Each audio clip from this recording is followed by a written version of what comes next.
When you're describing the specular highlight or the glossy highlight of an object, it's going to be a very particular shape because, as I've told you in previous videos, this shape tells a lot about the surface material.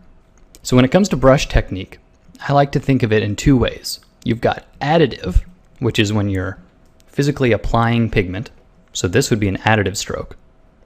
Or I could switch to the eraser tool and do subtractive, so here I'm removing pigment. And I like to use each of these when I'm describing light. And when it comes to this study, I'm not going to worry about anything other than the glossy highlight. So I'm just dissecting what that highlight looks like, and I'm going to not paint the entire rest of the rock. So the first thing I notice about this is that there's a very smooth shape of light. It stays pretty consistent across the entire arc. So I'll draw that with a soft round brush.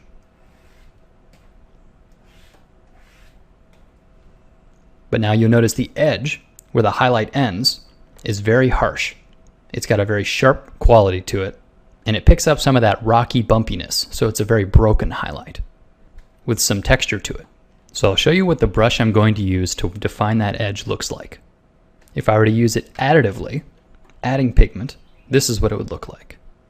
But instead I'm going to use that as my eraser shape. So I'll undo that, zoom in, and with my eraser selected, I'll choose that brush and erase away the edge. So there you can see it's much sharper, and it indicates some of that bumpiness in the fine detail of the rock surface. So you've got two different things at work here.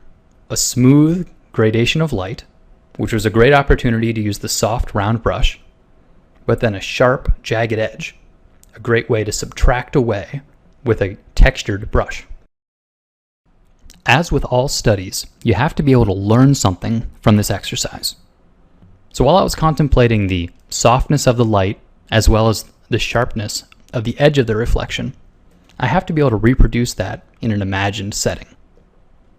So I'm going to draw a second version of this as if it were a small circular rock. So I'll make a new layer, and I'll start with that soft highlight using the soft round brush. So here I'm not using the photo reference anymore, but I'm remembering it.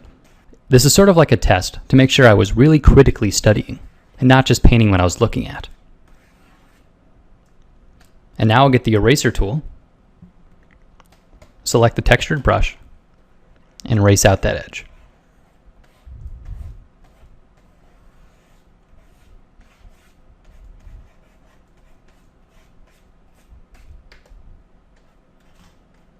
So there you can see a similar highlight. And maybe I want to free transform it to make it a little smaller.